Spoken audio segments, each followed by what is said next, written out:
Hello viewers, this is ELT, Chairman ELT and Head of Linguistics, Bhaita Bangladesh.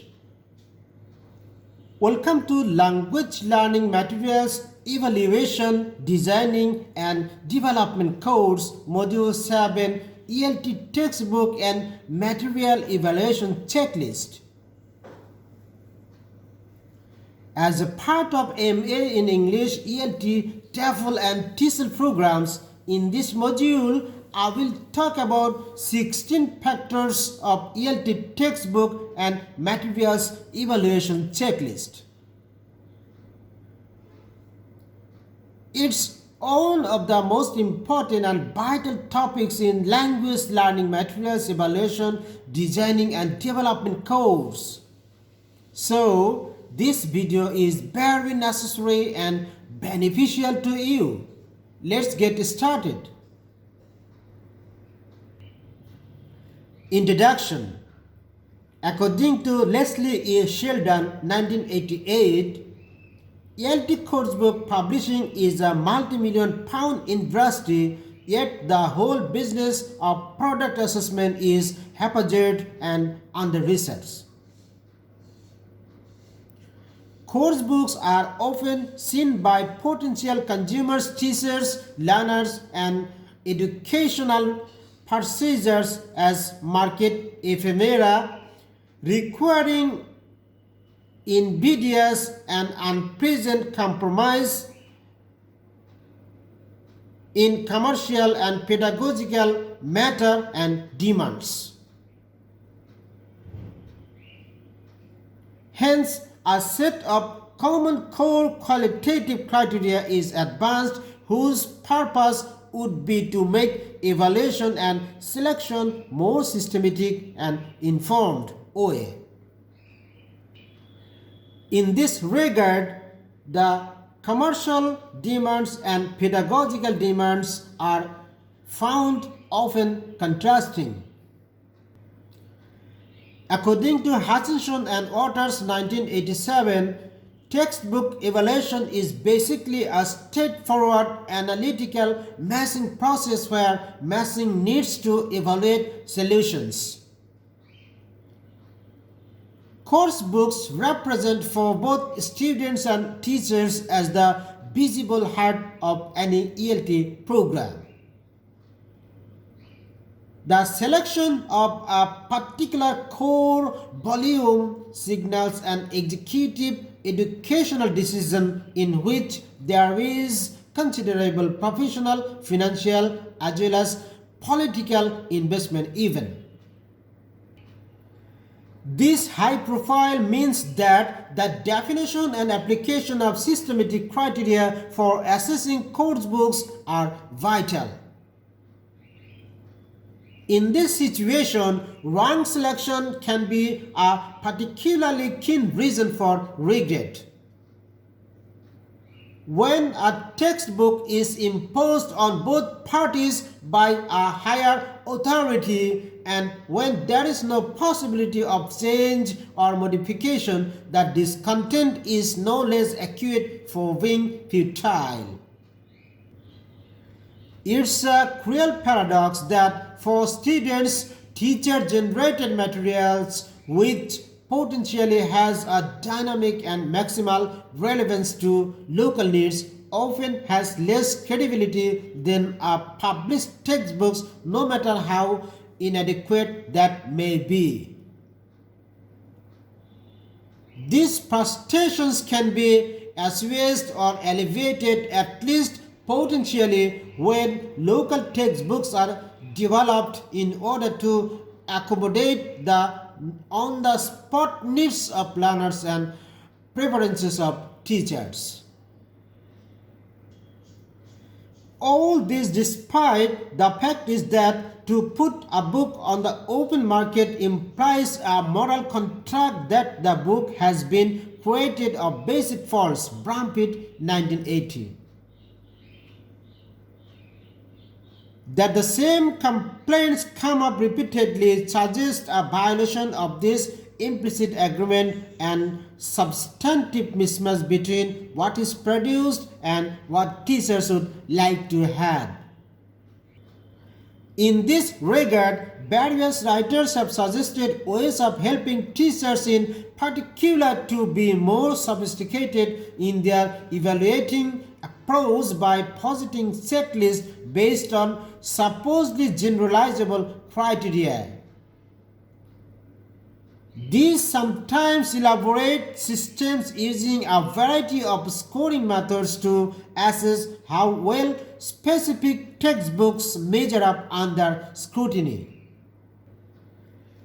Tucker, for example, proposes an ingenious method whereby textbooks are assigned numerical scores which are then plotted on a value-merit product graph, the object of which is to compare the resulting score curve against an ideal target profile drawn up in advance by the teachers.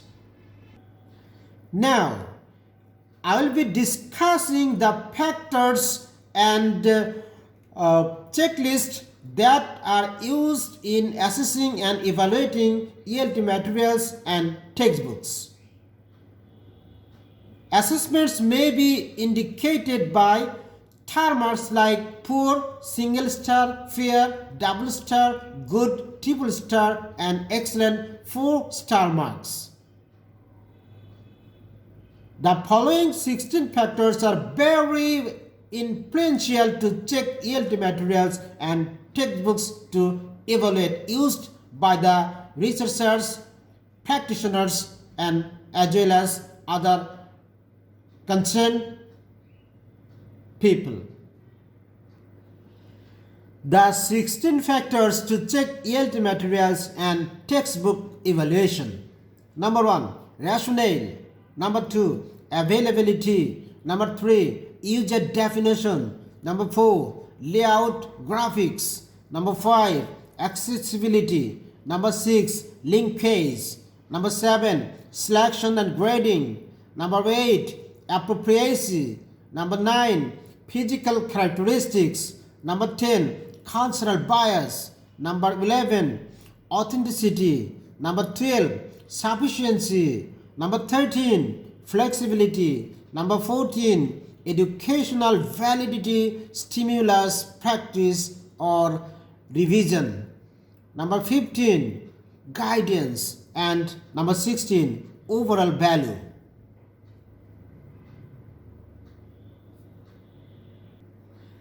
You can remember these 16 factors with a sequence by using a mnemonic technique, RAULALSAPCASFEGO. Let's talk about each factor in details. There are several key questions to ask ourselves about each feature. Number 1, rationale. Rationale refers to fundamental principles. Why was the book written in the first place, and what gaps is it intended to fill? Are you given information about the needs analysis or classroom piloting that were undertaken? Are the objectives spelled out? Number 2, availability. Availability involves freedom to do something. Is it easy to obtain sample copies and support materials for inspection? Can you contact the publisher's representatives in case you want further information about the content, approach, or pedagogical detail of the book? Number 3, user definition. It refers to identifying type of the users. Is there a clear specification of the target age, range, culture, sex, level, assumed background, probable learning preferences, and educational expectations? Are entry or exit language levels precisely defined, that is, by reference to international standards such as the IELTS, TEFL, or Council of Europe scales, or by reference to local or country-specific examinations requirements? In the case of an ESP textbook, what degree of specialist knowledge is assumed of both learners and teacher. Number 4. Layout graphics that includes the process of setting out materials on a page. Is there an optimum density and mix of text and graphical material on each page, or is the impression on a clutter? Are the artwork and typefaces functional, colorful, or appealing? Number 5. Accessibility. Accessibility subsumes the quality of being easy to obtain or use. Is the material clearly organized? Can the student find his or her location in the material at any point? That is it possible to have a clear view of the progress made and how much still needs to be covered? Are there indexes, vocabulary lists, section headings, and other methods of signposting the content that allow the student to use the material easily, especially for revision or self-study purposes? Is the learners, as opposed to the teacher, give clear evidence, advice about how the book and its contents could be most effectively exploited? Number 6. Linkage. Linkage means interconnection and correlation. Is there continuation with the previous class like JSC to SSC, SSC to ACC, pretty higher? There should be a proper linkage I+1, not so high.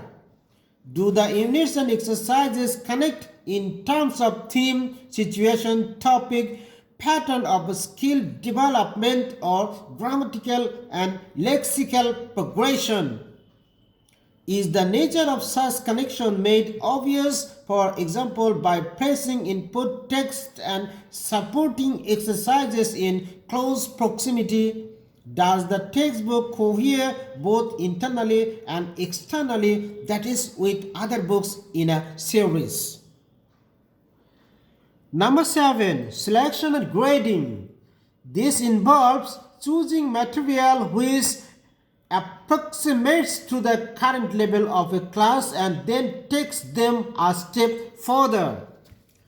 Does the instruction, practice, and recycling of new linguistic items seem to be shallow, deep, or steep enough for your students? Is there a discernible system at work in the selection and grading of these items, that is, on the basis of frequency counts or on the basis of useful comparison between the learner's mother tongue and English? Is the linguistic inventory presented appropriate for your purpose, bearing in mind the language's own backgrounds of your learners? Number 8. Appropriacy.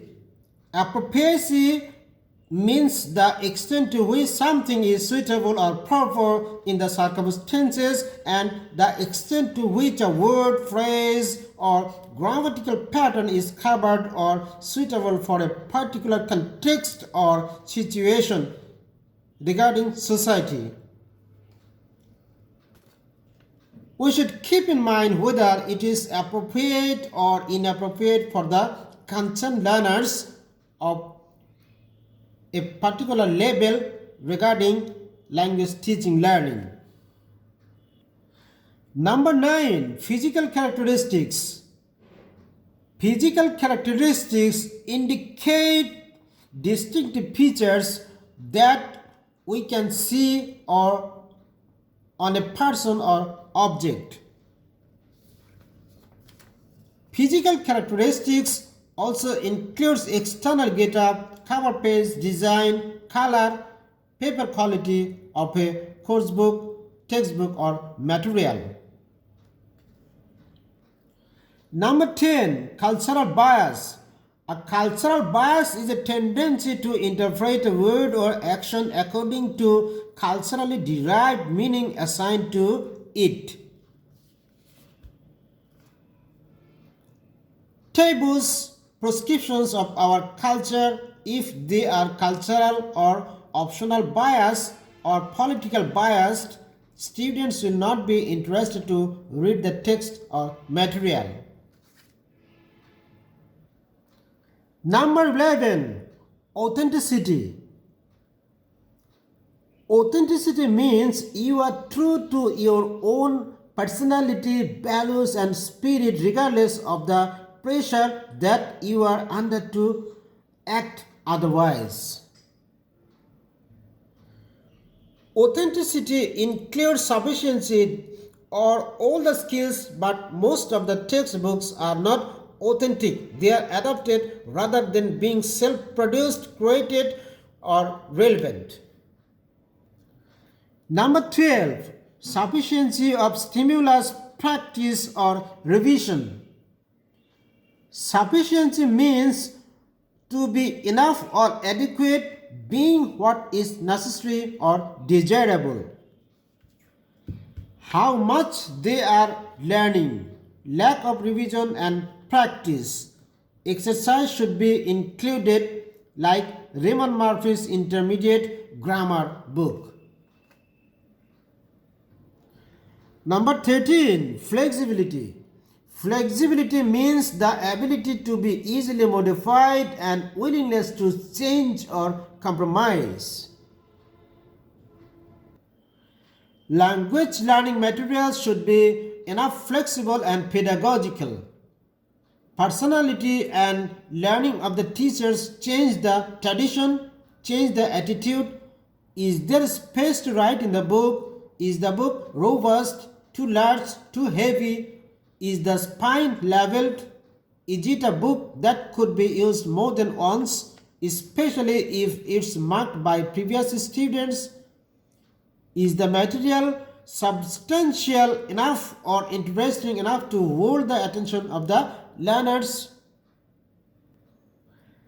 Is it pitched or heightened at the right level of maturity and language, and particularly in the case of ESP situations, at the right conceptual level? Is it topical? Is it content obviously realistic, being taken from language 1, that is first language material, not initially intended for ELT purposes? Number 14, educational validity. Educational validity enhances students' learning.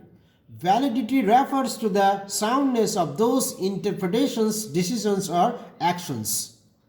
A validity theory provides guidance about what it means to say that an interpretation's decisions or action is more or less sound about.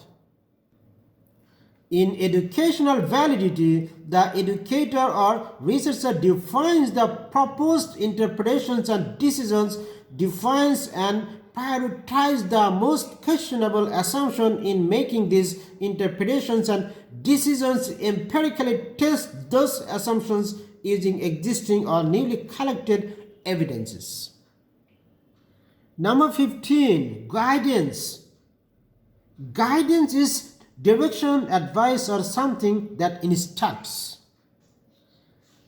Every teacher is an individual, so we need syllabus and textbooks as a material. They need some kinds of guidance to teach. Are the teacher's notes useful and explicit? Has there been an inordinate delay between the publications of the students' and teachers' books, which has meant that teachers have had to defend for themselves in exploiting the materials? Is there advice about how to supplement the course book or to present the lessons in different ways? Is there enough or too much hand-holding? Are tape scripts, answer keys, technical notes, in the case of ESP textbooks, vocabulary list, structural, functional inventories, and lesson summarizes provided in the teacher's book. Is allowance made for the perspectives, expectations, and preferences of non-native teachers of English?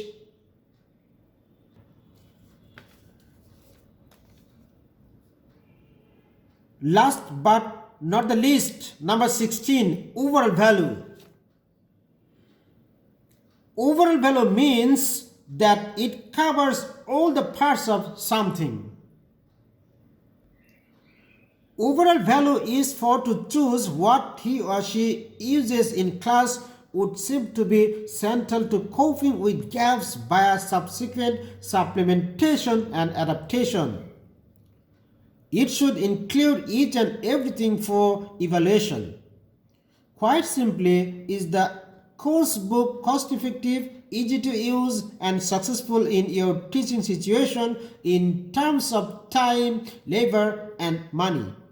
To what extent has it realized its stated objectives? Conclusion. However, the above categories might be scored with pluses and minuses or stars, etc. It's clear that different kinds of user could have divergent and even opposing concerns. For example, an educational administrator with an eye to financial issues might consider ratings on sufficiency or physical characteristics to be more important than those of rationale. Moreover, the same course book, when judged by the same criteria, could be successful in one context but not in another. For the moment, we need to discover whether or not a de facto evaluating consensus exists at all and whether there is any foundation upon which universal criteria could be erected. Thank you.